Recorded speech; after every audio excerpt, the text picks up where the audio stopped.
Guillaume Ancel, on a entendu Hubert Védrine, qui était alors secrétaire général de l'Élysée, qui dit c'est pas la peine de nous présenter tout cela comme une pratique abominable qui serait en gros cachet. Que lui répondez-vous? Oui, il a raison de son point de vue. Le fait de soutenir un gouvernement qui organise le génocide des Tutsis sous nos yeux, ce n'est pas un problème. Je pense que le problème est là. C'est qu'il faudrait enfin qu'il pose ses lunettes noires et qu'il arrête de raconter des fables aux Français. Ce que nous avons fait au Rwanda est inacceptable. Pourquoi? Parce que concrètement, et c'est pour ça qu'à mon avis, mon témoignage est compliqué à contrecarrer, parce que je ne fais que raconter ce que j'ai fait, les opérations auxquelles j'ai participé concrètement au Rwanda. Nous sommes arrivés en 1994 au milieu du génocide. D'abord, nous avons essayé de remettre au pouvoir le gouvernement rwandais qui était juste l'organisateur du génocide. C'était difficile de ne pas le voir puisque les forces rwandaises s'en vantaient. Elles le disaient, elles n'osaient pas le faire devant nous, mais elles ne s'en cachaient absolument pas. Quand nous avons enfin renoncé tard dans l'opération, nous avons protégé leur fuite. Et au passage, nous les avons laissés organiser l'exode de leur population. 100 000 morts supplémentaires. Et enfin, nous leur avons livré des armes dans des camps de réfugiés au Zaïre alors que nous étions sous mandat humanitaire. Donc moi, personnellement, ça me pose un problème. Le Zaïre, c'est l'actuelle République démocratique du Congo. Alors dans ce livre intitulé Rwanda, la fin du silence, témoignage d'un officier français, vous le disiez, vous racontez un témoignage quasiment au jour le jour dans ce livre. C'est aux éditions Les Belles Lettres, Mémoire de guerre. Face à ce lourd secret, vous avez choisi de raconter ce que vous avez vécu. Vous étiez aux premières loges. Tout commence en 22 juin 1994. Vous êtes alors en partance pour le Rwanda, la base militaire de Valdonne près de Lyon. Quelle est votre mission au juste ? En fait, le premier ordre d'opération qu'on reçoit, qui est un ordre préparatoire, mais qui va être exécuté dès qu'il est confirmé, c'est de mener un raid terrestre sur Kigali, donc pour remettre au pouvoir le gouvernement.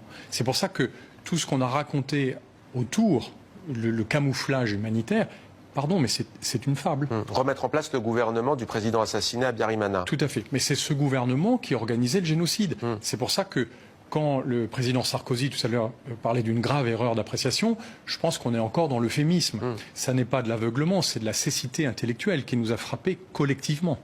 L'opération turquoise, comme elle est baptisée, est une opération dite humanitaire. Vous remettez cela en question. Qu'est-ce qui vous permet de dire que c'était en fait tout sauf une opération humanitaire? Du moins, soyons précis dans un premier temps. Alors, c'est vrai qu'il y a eu des interventions humanitaires. À partir du moment où on en a reçu l'ordre, nous avons protégé, avec l'unité de Légion étrangère dans laquelle j'étais intégré, un camp très important de réfugiés à Nyarushishi.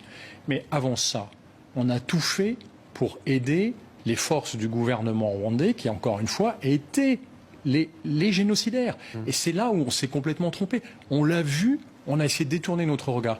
Quand il y a eu Bicécéro, mon unité était de réserve. Elle aurait dû être mobilisée pour aller protéger les rescapés de Bicécéro entre le 27 et le 30 juin. Non seulement nous n'avons pas été mobilisés, mais le jour où nous l'avons été, le 30, ça a été pour aller se battre contre les ennemis des génocidaires. C'est-à-dire qu'on s'est trompé de mission. Mais là, encore une fois, je voudrais bien que mes propos soient clairs. Je ne critique absolument pas mes compagnons d'armes, dont j'ai admiré le courage et le professionnalisme, et qui ont mené les missions qu'on leur a confiées avec beaucoup d'attention. Ce que je remet en cause, ce sont les décisions qui ont été prises. Pourquoi est-ce qu'on est allé soutenir un gouvernement génocidaire, le seul génocide que nous aurions pu empêcher? Mais justement, c'est ce qu'on a du mal à comprendre dans cette affaire qui pourrit les relations entre la France et le Rwanda depuis 24 ans. Pourquoi, comme on l'a vu à l'image à Bicécéro, pourquoi est-ce que les militaires français n'interviennent pas? Alors vous nous dites parce qu'ils reçoivent l'ordre politique de ne pas intervenir, mais quel est l'intérêt de la France de dire à des soldats n'intervenez pas pour protéger des civils? Mais en fait, l'ordre qu'ils reçoivent, quel est l'intérêt aussi de soutenir un régime génocidaire? C'est de continuer leur mission. Leur mission, c'est de stopper les ennemis des génocidaires. Mais quand on stoppe les ennemis de génocidaires, on se fait complice. C'est là où nous nous sommes égarés. On était aveuglés par cette politique qui n'a jamais été exposée. Car les décideurs de l'époque, dont Hubert Védrine, n'ont jamais osé dire quelle était la politique de la France. Et c'est pour ça qu'ils se sont camouflés habilement sous une intervention humanitaire pour ne pas avoir à dire aux Français que l'opération menée en leur nom a consisté malheureusement à être complice des génocidaires des Tutsis au Rwanda, qui a fait pratiquement 1 million de morts en 1994. Sur une population qui compte 6 millions d'habitants, on le rappelle.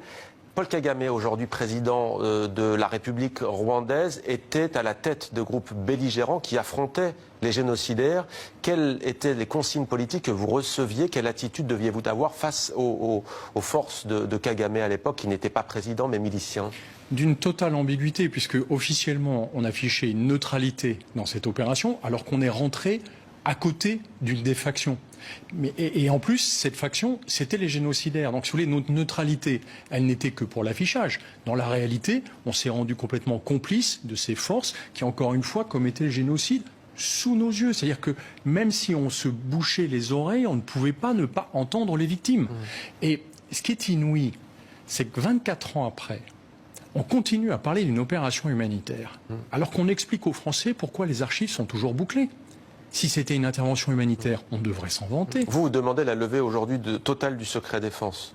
Une vraie levée du bouclage des archives, parce que encore récemment, après l'annonce du président François Hollande, qui pour mettre fin au débat qu'a suscité mon premier témoignage en 2014 et qui a annoncé que les archives seraient ouvertes, un ami chercheur a reçu comme réponse de l'Institut François Mitterrand que les archives étaient ouvertes mais non consultables. À Sarajevo, j'avais reçu un ordre du même genre, c'était riposter sans tirer. Bon, à un moment, il faut être un peu cohérent et rationnel. Moi, ce que je souhaiterais, c'est qu'on ouvre les archives, qu'on permette aux chercheurs de s'en emparer. Ils nous diront ce qui s'est passé.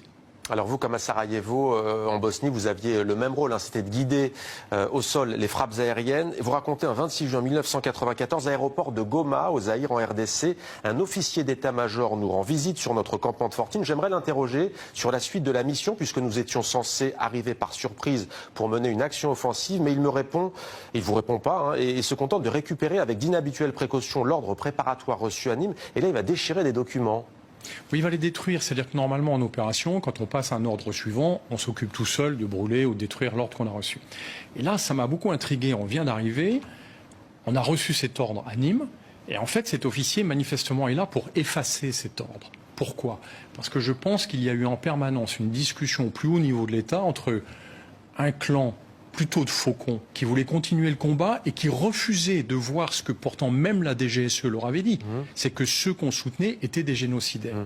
Et puis ceux qui voulaient absolument stopper cette horreur parce qu'ils savaient qu'un jour on serait accusé de complicité de génocide et qu'on serait mis au banc des nations. Vous vous sentez d'une certaine manière complice de ce qui s'est passé? Oui. Parce que ce que nous avons fait est inacceptable. Et ce que je regrette, c'est de ne pas avoir fait comme certains de mes compagnons d'armes qui ont dit non quand on leur a demandé de livrer des armes dans des camps de réfugiés au Zaïre. Moi, je me suis contenté de râler et de demander des explications. Armes qui sont tombées dans les mains de miliciens génocidaires. Donc on a remis volontairement à des génocidaires qu'on avait installés dans des camps de réfugiés au Zaïre et qui a ensanglanté l'Est du Zaïre pendant 20 ans. Je pense qu'ils avaient raison parce que la responsabilité d'un officier, c'est de dire non quand il le faut. Vous revenez aussi sur les menaces voilées ou plus explicites que vous avez reçues depuis que vous avez brisé l'omerta sur cette question du génocide des Tutsis et des Hutus modérés, on le rappelle. Qu'en est-il au juste de ces menaces?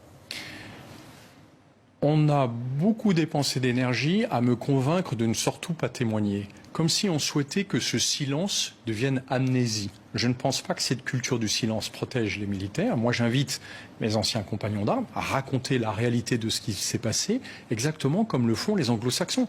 Il y a le temps du secret opérationnel au moment où se déroule l'opération, mais 5 ans après, il n'y a plus de secret opérationnel. Là, on est 24 ans après. On raconte ce qui s'est passé plutôt que de me menacer. Me menacer, c'était m'indiquer que ce sujet méritait d'être défendu. Donc je me tairai quand on arrêtera de me menacer. Vous avez aussi connu le génocide au Cambodge, le deuxième. Il y a celui du Rwanda. Est-ce que vous faites des cauchemars?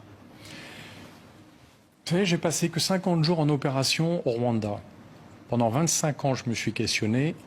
Oui, j'ai quelques fantômes. Et c'est cela que j'ai voulu partager dans Rwanda, la fin du silence. Parce que les écrire, pour moi, c'est avoir l'assurance qu'on ne pourra plus effacer mon témoignage et aussi de pouvoir partager ces fantômes avec tous les lecteurs. Merci beaucoup Guillaume Ancel d'avoir répondu à nos questions. Merci pour ce témoignage. Rwanda, la fin du silence, témoignage d'un officier français. Les belles lettres, mémoire de guerre, c'est demain en librairie en France.